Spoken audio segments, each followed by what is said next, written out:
and we bring them together under this particular model. People looking to start up a venture, we're very happy to hear from you, but this is a charitable presentation, it's not meant to drum business. Yes? This is going back to your question yesterday about, do you think mankind can't be control? It's all tough and driven, the idea of their bounty would be, I don't think many people would adopt it, or many bounty would adopt that. Yeah, the question just for everybody else is that haven't we gone too far now with banking? You know, are we so capital driven as society and individuals? I think the key question was a bit at the end about whether the banks are likely to change. The banks are not likely to change at all. At all. There will be wars before the banks change their philosophy on money. Why? You're guaranteed income. You have a license to print money. You have a license to print money. And you have a level of influence that you do over government. Yeah? Big business has influence over government. No one can dispute that. Banks are some of the biggest businesses on earth. So, while it is a pessimistic thing to say, that things cannot change, I think all of us know, especially our history student here at the front, that history takes time to change. And it requires sessions like this. It requires a spark of an idea, somebody far more intelligent than myself, to go out there and to make a change, to affect policy. I'll give you an example of that. If I said to you that alcohol in society, there's nothing you can do about it, right? It's just cultural, it's here, Saturday night problems, A&E, this, that and the other.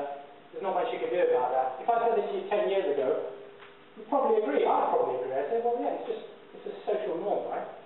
But if you look at the issue of alcohol now on government levels, it's similar part to that smoking.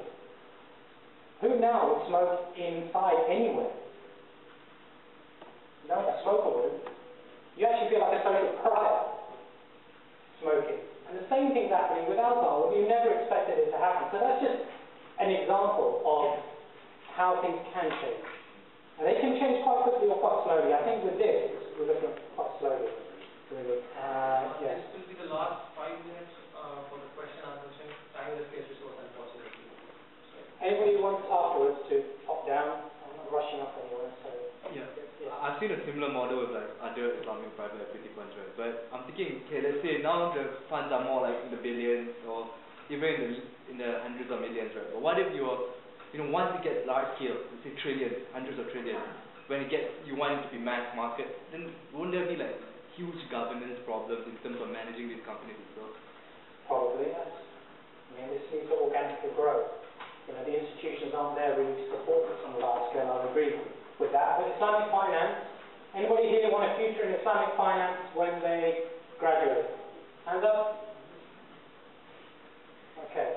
It's the fastest growing sector of the financial industry, bar none.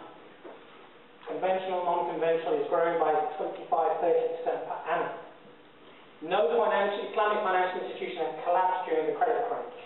Why? Because they have a greater asset-to-debt ratio on their books by the very nature of their principles of banking.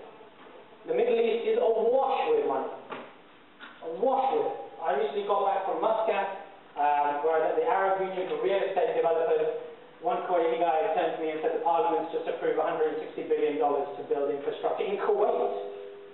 Like about the size of Warwick.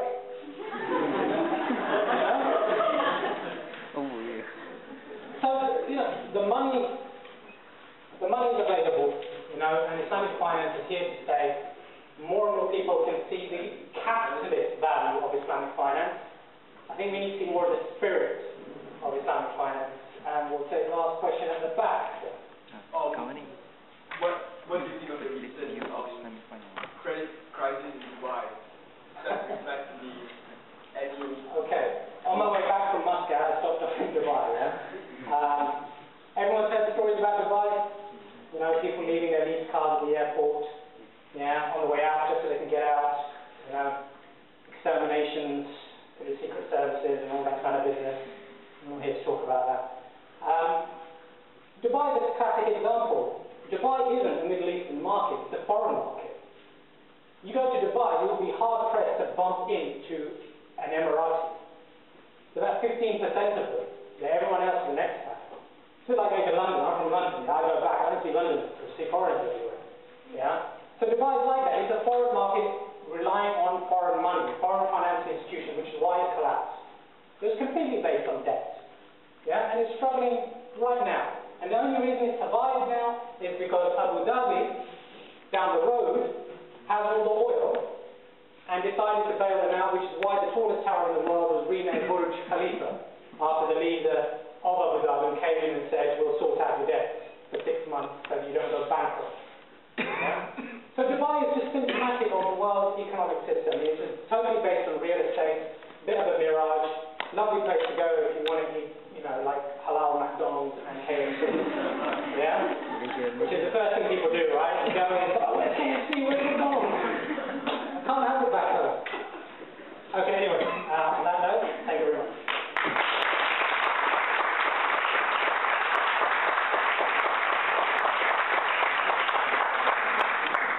I see you're also using echoes. Capture influencers as well.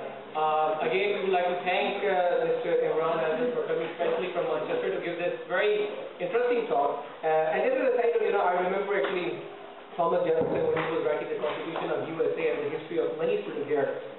History of money, that is. Or history. Would agree with me that he wrote in the Constitution that every person has a right to pursue happiness, not to be happy. Maybe he was aware of the existence of that, but that's another debate.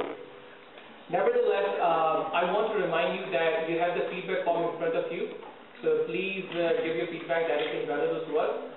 Secondly, right now we have the Experience Islam Week, and this was the first talk in a series of talks in the Experience Islam Week.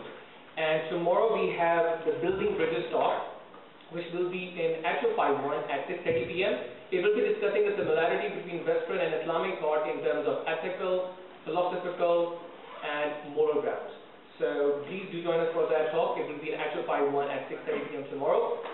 And then we have the cultural night on Wednesday. We have AGM and social on Thursday, and we have another talk, which is a very interesting talk again in the present situation. It is on Friday, and the topic is the Western and Islamic political thought. So again, you're most invited for that.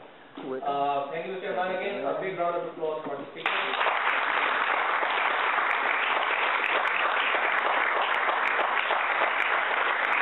Don't forget the feedback form. Thank you.